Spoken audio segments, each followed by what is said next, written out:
The galaxy had learned to fear what humans did in the dark. Captain David Torres watched the distress beacon pulse on his tactical display, each flash a heartbeat from a dying outpost. The Vryn research station orbited a dead moon in the Tau sector, far beyond the usual patrol routes where civilized species kept their wars contained and their secrets buried. Reaper Team 4 had been running reconnaissance on a Syndicate weapons cache 3 systems over when Command rerouted them. Priority Alpha. Something had hit the Vryn hard enough that they'd broken generations of proud silence to scream for help into the void. Torres ran his fingers along the edge of his helmet, feeling the worn polymer where his thumb had traced the same path through 100 insertions. Beside him, Master Sergeant Nicole Grant checked her rifle for the 3rd time, movements economical and precise. The weapon was a work of art disguised as a tool, humanity's answer to alien plasma and particle beams, firing hypervelocity penetrators that could punch through starship armor. Her eyes stayed fixed on the ammunition counter, even though Torres knew she'd already verified every round. Specialist Raymond Park hunched over the sensor array, his broad shoulders blocking most of the screen from view. The man moved like he was perpetually uncomfortable in his own skin, all nervous energy and twitching fingers. But he could read electromagnetic signatures the way ancient humans read smoke signals. He'd pulled them out of 3 ambushes by spotting enemy movements before conventional sensors registered anything beyond background radiation. Corporal Hannah Price sat in the corner running system checks on the breaching charges, her fingers dancing across the detonator controls with the casual confidence of someone who'd turned demolition into a meditation practice. Torres had watched her place charges with millimeter precision while under fire, never hesitating, never rushing, just working through the problem like she was assembling furniture. Their insertion craft shuddered as it dropped from faster-than-light travel, reality reasserting itself in a wash of sensor data and gravitational stress. The Vryn station materialized on their screens, a spinning wheel of alloy and ceramic that leaked atmosphere from a dozen wounds. Something had carved through the outer ring like a predator's claw, leaving twisted metal and frozen vapor trails. Park leaned back from his console, his jaw tight. The electromagnetic spectrum around the station screamed with interference patterns, weapons discharge echoes, and the distinctive signature of boarding pods. Lots of them. Torres pulled up the tactical overview and felt his stomach drop. 43 hostile signatures, maybe more hiding in the station's dead zones. The Vryn garrison numbered 18 when they'd last reported in, and half those life signs had already gone dark. Grant caught his eye and raised an eyebrow, the question implicit. Torres nodded once. They'd gone into worse odds before, though never for a species that considered humanity dangerous enough to keep at arm's length in diplomatic circles. The Vryn were old, older than most of the council races, and they'd built their reputation on never needing anyone's help. Until now. The communication channel crackled with overlapping translations, the Vryn language filtering through human processors into something approximating meaning. Station Administrator Thisral's voice cut through the static, each word clipped with pain or pride or both. The attackers were Kresh, mercenary raiders who specialized in hitting soft targets and stealing anything that wasn't nailed down. They wanted the research data, the experimental fusion cores, and probably the Vryn themselves for ransom or worse. Torres keyed the tactical channel and outlined the insertion plan with hand signals and brief verbal confirmations. Grant would take point with Price on demolitions, clearing a path through the outer ring to the research levels. Park would run electronic warfare, jamming Kresh communications and spoofing their sensors. Torres would coordinate and adapt, reading the battle as it developed and shifting resources where the plan inevitably fell apart. Their craft docked with the station's emergency airlock magnetic clamps biting into torn metal. Price checked the seal twice before giving the thumbs up, and then they were moving. The airlock cycled with agonizing slowness, pressure equalizing while Torres counted heartbeats and calculated response times. The inner door split open on a corridor painted with frozen atmosphere crystals and emergency lighting. Grant moved through the doorway like water flowing downhill, her rifle tracking left while her offhand signed clear to the others. The corridor stretched away into darkness punctuated by flickering panels, and somewhere in that darkness the Kresh were hunting. Torres followed her in, his own weapon up and ready, awareness expanding to fill the space around them. They found the first bodies 30 meters in. 3 Vryn researchers, their elongated frames twisted in positions that spoke of desperate flight cut short. The Kresh had shot them in the back, clean kills with no hesitation. Grant paused long enough to close the nearest Vrin's eyes, a gesture that meant nothing to the dead but everything to the living, then kept moving. The station's layout scrolled through Torres's helmet display, corridors and chambers color-coded by priority. The Vrin survivors had retreated to the central hub, sealing themselves behind reinforced doors that wouldn't hold forever. The Kresh were working methodically through the outer sections, looting and killing in equal measure. Reaper Team 4 had maybe 20 minutes before the raiders breached the final barriers. Park's voice whispered through the comm channel, warning them about sensor contacts ahead. 6 signatures clustered in what looked like a storage bay. Grant slowed her pace, hand signals directing Price to the left flank while Torres moved right. They flowed around corners and through doorways like they were executing a rehearsed dance, each operator knowing exactly where the others would be. The Kresh never heard them coming. The raiders wore powered armor that amplified their already considerable strength, quad-legged frames supporting weapon mounts and sensor arrays. They were tearing through storage containers, claws and cutters making quick work of Vrin security measures. Grant dropped the first one with a 3-round burst to the spine, the hypervelocity rounds punching through armor and biology with equal efficiency. The other Kresh spun toward the sound, weapons rising, but Price had already placed her breach charge on the structural support above their position. The detonation collapsed 20 tons of ceiling onto the raiders in a cascade of metal and ceramic. Torres put rounds into anything that moved in the debris cloud, his targeting system painting threats red against gray dust. They kept moving. Speed was everything now, momentum and violence of action. The Kresh were professional enough to recognize a real threat when it started killing them.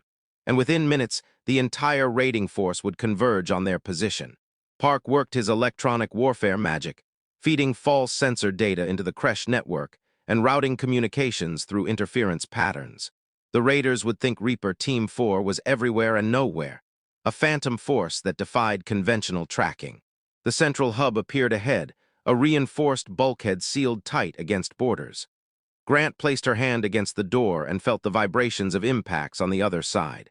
The Kresh were already there, cutting through with plasma torches and shaped charges. Price moved up with her demolition kit, but Torres stopped her with a hand signal. Blowing the door would be faster, but it would also kill whoever was sheltering inside. Park found them an alternative route, maintenance shafts, that ran through the station's superstructure like mechanical veins. They were tight, barely wide enough for a human in full combat gear, and they stank of ozone and burnt insulation. Torres led the way, pulling himself through the confined space while his rifle scraped against metal walls. He could hear the Kresh now, their guttural voices carrying through the ventilation system. The maintenance shaft opened into a service room adjacent to the hub, and Torres dropped through the access panel with his weapon ready. The room was empty except for scattered tools and emergency equipment. He moved to the door and risked a glance through the observation port. The hub beyond held maybe 12 Vrin, civilians mostly, huddled behind overturned furniture and equipment racks. 8 Kresh raiders hammered at the main entrance, their plasma cutters carving molten lines through the reinforced door. Grant dropped down beside him, followed by Price and Park. Torres pointed to the raiders' positions and outlined the attack pattern with hand signals. They'd hit hard and fast, overwhelming the Kresh before the raiders could bring their superior numbers to bear. It was textbook close-quarters combat, the kind of fight humans had been perfecting since they lived in caves and fought with sharpened stones. Price set her charges on the wall facing the hub, small shaped explosives that would create a doorway without collapsing the structure. She counted down on her fingers, 3, 2, 1, and then the wall was gone in a percussion blast that knocked 2 of the nearest Kresh off their feet. Reaper Team 4 poured through the breach like liquid violence. Grant's rifle spoke in controlled bursts, each shot calculated and precise. Price switched to her sidearm and put rounds into Kresh that tried to flank them. Park stayed back in the service room, his weapon covering the entrance while his fingers danced across his tactical pad, jamming the raiders' distress calls. Torres moved through the chaos with clinical detachment, reading the battle in the microseconds between heartbeats. A Kresh raider charged him with a plasma cutter still burning in its claw, and he sidestepped the attack while driving his rifle's stock into the alien's sensor cluster. The Kresh went down hard, and Torres put 2 rounds through its power pack, neutralizing the threat without wasting ammunition on redundant kills. The fight lasted 18 seconds. 8 Kresh raiders dead or dying, 0 human casualties, and a dozen Vryn civilians staring at their rescuers with expressions that translated poorly across species, but probably meant something close to shock. Administrator Thisril emerged from behind an overturned desk, her breathing rapid and her skin flushed with stress colors. She looked at Torres and said something in her own language that the translator rendered as gratitude mixed with confusion. Torres acknowledged her with a nod and immediately shifted focus to the tactical situation. The Kresh would have heard the fighting, and every raider in the station would now be converging on the central hub. They needed to either fortify this position or evacuate the survivors, and neither option looked particularly survivable with 30-plus hostiles inbound. Park's voice cut through his considerations, urgent but controlled. The Kresh were regrouping in 3 main forces, approaching from different vectors to prevent any escape. They had maybe 5 minutes before the raiders closed the net. Grant was already pulling the Vryn away from the main entrance, herding them toward the breach point and the relative safety of the service corridor. Price worked on sealing the main door with emergency foam, buying them seconds or minutes depending on how determined the Kresh felt. Torres made the call. They'd evacuate through the maintenance shafts, using the station's superstructure to avoid the main corridors where the Kresh held numerical superiority. It would be slow and vulnerable, crawling through tight spaces with civilians in tow, but it beat making a last stand in an indefensible position. Thisril understood the plan immediately and began organizing her people with sharp commands. The Vryn moved with surprising speed despite their obvious terror, following Grant into the service room and toward the maintenance access. Torres counted them as they passed, making sure no one got left behind in the chaos. The first Kresh breach charge detonated against the main door, blowing through Price's foam seal and part of the reinforced bulkhead. Raiders poured through the gap with weapons blazing, plasma bolts and solid rounds chewing through furniture and equipment. Torres and Price held the rear, putting down covering fire that forced the Kresh to advance cautiously.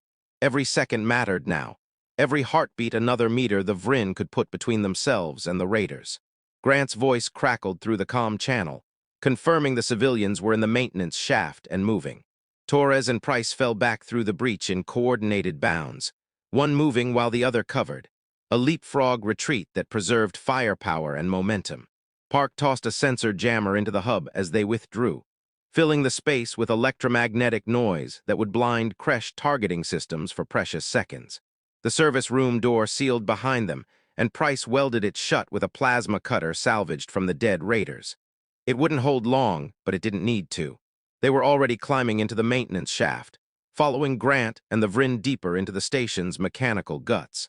The shaft network twisted through the station like a 3-dimensional maze, branching and merging according to maintenance logic that made sense to engineers, but baffled everyone else. Torres relied on Park's sensor readings and his own tactical instinct, choosing paths that led away from Kresh concentrations while angling toward their insertion craft. The Vryn struggled with the confined spaces, their elongated frames poorly suited to human-sized crawlways, but they kept moving with determination born of survival necessity. Behind them, the Kresh gave chase, their armored forms scraping against metal walls. The raiders were faster in open corridors but clumsy in tight spaces, and Torres exploited that weakness ruthlessly. Price dropped proximity mines in their wake, small charges that would detonate when Kresh sensors passed within lethal range. The explosions echoed through the shaft network, each blast buying them more distance and more time. They emerged into a cargo bay 3 levels down from the central hub, a cavernous space filled with shipping containers and loading equipment. Grant swept the area while Torres got the Vryn organized, counting heads and checking for injuries. One researcher had taken a plasma burn during the initial raid, the wound already sealed by emergency medical foam, but obviously painful. Thisril stayed close to the injured Vryn, speaking in low tones that needed no translation. Park's sensors painted a grim picture. The Kresh had figured out their escape route and were moving to cut them off. 2 groups, 8 raiders each, converging on the cargo bay from opposite sides. Reaper Team 4 could probably win that fight, but not without risking the civilians they'd come to rescue. Torres studied the cargo bay layout and spotted the solution. A freight airlock designed for moving large equipment between the station and docked vessels. Their insertion craft was magnetically clamped to an emergency port on the outer hull, maybe 200 meters of open vacuum away. The Vryn had emergency suits stored near the airlock, designed for exactly this kind of disaster scenario. Grant was already moving, pulling suit lockers open and distributing the equipment to confused Vryn. The suits were universal fit, designed to accommodate multiple species, and the Vryn struggled into them with varying degrees of success. Price helped where she could, sealing helmets and checking pressure indicators with the same precision she applied to demolitions work. The cargo bay doors shuddered under impact, crash breaching charges beginning their work. Torres and Park set up a defensive position behind shipping containers, creating overlapping fields of fire that would turn the entrances into kill zones. The plan was simple. Hold long enough for the Vryn to get into the airlock, then fall back and blow the outer door, venting the cargo bay into space and everything in it. The first Kresh raider through the door caught 3 rounds from Grant's rifle and went down in a tangle of limbs and sparking armor. The second learned from its companion's mistake and came in low, using a cargo container for cover. Torres tracked it with his weapon, waiting for the moment when ambush geometry became murder geometry, then put rounds through the thin metal where the raider hid. The Kresh collapsed without firing a shot. More raiders poured in, their numerical advantage finally coming into play. Plasma bolts seared the air, melting metal and setting fires among the cargo containers. Price returned fire with her rifle while simultaneously working on the freight airlock controls, her divided attention a testament to countless hours of training. The airlock opened with agonizing slowness, heavy doors grinding apart to reveal the void beyond. Thisral shepherded the last Vryn into the airlock chamber, her own suit still unsealed. Grant grabbed the administrator and physically hauled her inside, fingers working the helmet latches with practiced speed. The Vryn researcher with the plasma burn stumbled and nearly fell, but Park caught him and kept him moving, one hand on his weapon and the other supporting alien weight. Torres counted rounds and calculated odds. They'd burned through half their ammunition holding the cargo bay, and the Kresh kept coming with the persistence of insects swarming a food source. He made eye contact with Grant through their helmet displays and saw his own assessment reflected back. Time to leave.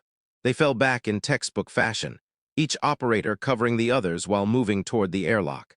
Price was the last one in, backing through the inner door while her rifle chattered on full automatic.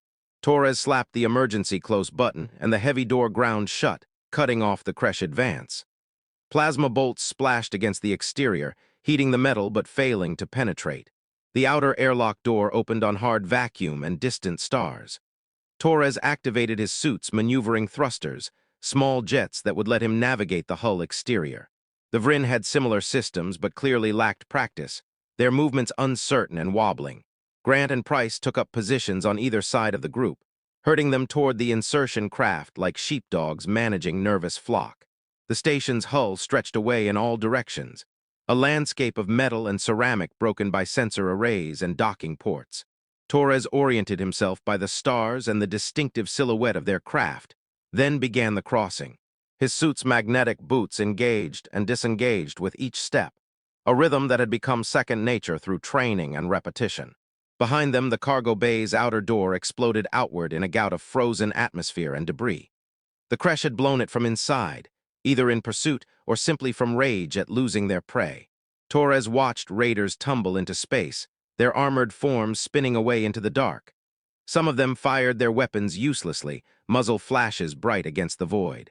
The insertion craft grew larger as they approached, its hull scarred by micrometeorite impacts and the general wear of military service. Park reached it first and began cycling the airlock, his fingers moving through the security codes with muscle memory precision. The Vryn crowded close, their body language screaming impatience and fear even through the bulky suits. Grant kept her rifle trained on the station, watching for any Kresh brave or stupid enough to attempt pursuit. Torres did the same from the opposite angle, covering their 6 while the Vryn filed into the craft one by one. Thisral was last again, her instinct to protect her people overriding self-preservation. Torres respected that even as he physically pushed her toward the airlock. They sealed the craft and disengaged the magnetic clamps, thrusters firing to push them away from the dying station. Through the viewport, Torres watched the Vryn research facility drift into the distance, its wounds visible even from increasing range. The Kresh were still aboard, probably looting what they could before their own extraction. Reaper Team 4 had cost them at least 20 raiders, maybe more, and denied them their primary objective. The mercenaries would think twice before hitting another Vryn target. Inside the craft, the Vryn removed their helmets with shaking hands, breathing recycled air like it was the finest luxury. Thisril approached Torres and spoke in careful English, the words clearly difficult for her vocal structure but understandable. She thanked him and his team, acknowledged the debt her people now owed humanity, and asked how they could possibly repay such a service. Torres removed his own helmet and met her eyes. He told her they were just passing through, that command had given them permission to assist, that no repayment was necessary. It was the truth, but not the whole truth. Humans helped because that's what humans did, even when the species they rescued had spent decades keeping them at diplomatic arm's length. Grant settled into the pilot's seat and began plotting their departure vector, fingers dancing across the navigation controls. Park monitored local space for any Kresh vessels that might complicate their exit. Price secured the Vryn in crash seats and made sure everyone understood how to use the emergency equipment. They moved with the efficiency of a team that had trained together for years, anticipating needs and covering gaps without discussion. The craft accelerated away from the Tau sector, its faster-than-light drive spinning up for the jump to hyperspace. Torres watched the sensor display until the Vryn station became just another data point among millions, then turned his attention to the after-action report he'd need to file. Command would want to know everything about the Kresh tactics, the station layout, and the Vryn response. Some analyst would feed it all into a database, and maybe it would save lives someday. Thisril sat across from him, her elongated frame folded awkwardly into a seat designed for human proportions. She studied Torres with eyes that reflected colors humans couldn't quite name, then asked him a question. Why did humans fight the way they did, with such focused violence and such careful precision, like they'd been born for it? Torres considered his answer carefully.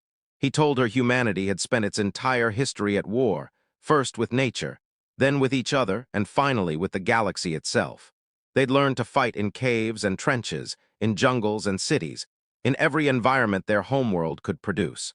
By the time they reached the stars, they'd accumulated 10,000 years of hard-won lessons about killing and surviving. Reaper Team 4 represented the absolute pinnacle of that evolution, operators selected from the best of the best, and trained to a standard that most species couldn't comprehend. But he also told her about the other side of that equation. Humans fought hard because they valued peace, protected fiercely because they understood vulnerability, and helped strangers because they remembered being helpless themselves. The same species that had perfected orbital bombardment also sent medical ships to disaster zones. The same instinct that made humans dangerous made them decent. Thisril absorbed this in silence, her expression unreadable. Then she told him something that Torres would remember for the rest of his career. The Vryn had kept humanity at distance not because they feared human violence, but because they feared human compassion. A species that would fight and die for strangers was a species that would reshape the galaxy's entire moral framework. The old races had built their civilizations on careful calculation and measured response. Humanity offered something more chaotic and more powerful, the possibility that the strong should protect the weak not for profit but for principle. The faster-than-light drive engaged, and reality twisted around them, the normal universe folding into something else entirely. Torres felt the familiar sensation of displacement, his stomach telling him he was everywhere and nowhere. Then they were through, emerging in a different sector where the stars formed different patterns. Grant set course for the nearest human outpost, a forward operating base where they could transfer the Vryn to proper diplomatic channels. The trip would take 6 hours, time enough for everyone to decompress and process what had happened. Price broke out ration packs and distributed them to the Vryn, who examined human military food with obvious curiosity. Park ran diagnostics on their equipment, cataloging what needed repair or replacement. Torres filed his report, reducing the chaos of combat to clinical prose and tactical diagrams. He noted Grant's exceptional performance under pressure, Price's creative demolitions work, and Park's electronic warfare mastery. He noted his own decisions and the outcomes they'd produced. Command would read it all and file it away, adding one more data point to humanity's ever-growing understanding of how to fight and survive in a hostile galaxy. The Vrin researcher with the plasma burn fell asleep in his crash seat, exhaustion finally overwhelming adrenaline. The others talked among themselves in low voices, their language a melodic counterpoint to human speech patterns. Thisral remained awake, dividing her attention between her people and the humans who'd saved them. She asked Torres about his team, wanting to know how they'd come together and learn to function with such synchronization. He told her about the selection process, the training pipeline, the hundreds of operations that had forged them into their current form. He told her about operators who hadn't made it, the ones who died or been injured or simply reached their limit. Every team was built on a foundation of sacrifice, and Reaper Team 4 was no exception. Grant called out a time check from the pilot's seat. 4 hours to the outpost, 4 hours to decompress and prepare for whatever came next. Torres allowed himself to relax fractionally, his body remembering all the small aches and pains that adrenaline had masked. His shoulder hurt where he'd slammed into a bulkhead. His knee protested from too many hours in the maintenance shafts, and his hands showed the familiar pattern of minor cuts and abrasions that came with close-quarters combat. Price dozed in her seat, her rifle cradled across her lap even in sleep. Park stared at his sensor displays with the 1,000-yard stare of someone replaying the mission in their head. Grant flew the craft with casual confidence, her hands steady on the controls. They were all processing in their own ways, turning chaos into memory and memory into learning. The Vrin station was already becoming history, another entry in the catalog of places where humans had fought and bled for someone else's survival. The galaxy would hear about it eventually, filtered through diplomatic channels and intelligence briefings. The Kresh would add humanity to their list of species to avoid. The Vrin would reevaluate their careful distance from these violent, compassionate newcomers. And Reaper Team 4 would move on to the next mission, the next crisis, the next impossible situation where command needed someone to do the undoable. They'd train and prepare and go back into the dark places where civilized species feared to tread. Because that was the job, and that was what humans did. Torres closed his eyes and let the motion of the craft lull him toward rest. His hand remained on his rifle, muscle memory, and instinct keeping him perpetually ready. Beside him, Thisral watched with those strange eyes, seeing something in humanity that even humans didn't fully understand. The faster-than-light drive hummed its mechanical song, carrying them all toward safety and whatever came next. Outside the viewport, the stars streamed past in colors that defied description, the universe vast and dangerous, and filled with species learning that humanity would fight for them whether they wanted it or not. The outpost materialized on their sensors exactly on schedule, a cluster of habitats and defense platforms orbiting a barren world. Grant brought them in with textbook precision, matching velocity and trajectory with the main docking port. The Vrins stirred from their rest, checking their borrowed emergency suits and preparing for transfer to proper diplomatic custody. Thisral shook Torres's hand in the human fashion, her elongated fingers wrapping around his with surprising strength. She told him again that her people would not forget this debt, that the Vrin would remember when humanity had come for them in the dark. Torres accepted the thanks with a nod and a small smile, then ushered the administrator toward the airlock where station personnel waited. The transfer took 20 minutes, forms and protocols reducing chaos to bureaucracy.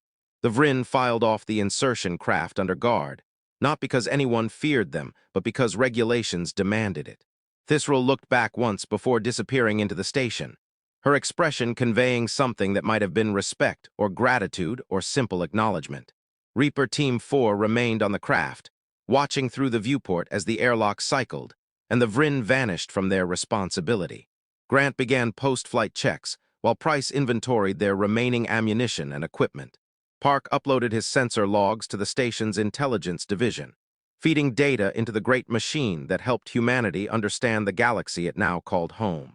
Torres sat in the command chair and closed his eyes again, allowing himself this brief moment of rest before the next crisis inevitably arrived. His team had performed flawlessly, adapting and overcoming against superior numbers in an unfamiliar environment. They'd saved lives and upheld the unspoken contract that bound Reaper Team 4 to their mission, the promise that someone would always come when the call went out. Command's acknowledgement arrived through the secure channel, a brief message thanking them for their service and noting the successful outcome. There were no medals for black operations work, no public recognition or official thanks, just the knowledge that they'd made a difference in ways that most humans would never know about. Grant secured the craft and shut down non-essential systems. Price finished her inventory and began cleaning her rifle, the familiar ritual of maintenance providing structure to the post-mission come-down. Park leaned back in his seat and finally allowed exhaustion to claim him, his breathing evening out into sleep. Torres remained awake a while longer, watching the outpost's lights through the viewport. Somewhere on that station, the Vrin were being debriefed, telling their story of the raid and the rescue. Somewhere, analysts were poring over his report, extracting lessons and updating threat assessments. Somewhere, new missions were being planned, new crises identified, new calls for help that would send Reaper Team 4 back into the dark. But for now, they rested, 4 humans in a battered insertion craft, carrying the weight of what they'd done and what they'd seen. The galaxy continued its indifferent rotation around them, vast and complex, and filled with species learning that humanity had evolved something unique among the stars. Not just the capacity for violence, though humans had that in abundance. Not just advanced technology or clever tactics, but the willingness to fight for strangers, to risk everything for people who might never thank them, to be the ones who came when everyone else had given up hope. Reaper Team 4 embodied that principle in its purest form, operators trained to a standard beyond conventional military excellence, equipped with humanity's finest weapons, and bound by an unshakable commitment to their mission. They were the ones who operated in the spaces between official policy and desperate necessity, the blade that humanity wielded when conventional force proved insufficient. Torres finally allowed himself to sleep, trusting his team and the station's defenses to keep them safe. His last thought before unconsciousness claimed him was a simple acknowledgement of the truth that had sustained him through years of black operations work in hostile space. The galaxy had learned to fear what humans did in the dark, and that fear would keep more people alive than any treaty or diplomatic accord ever could.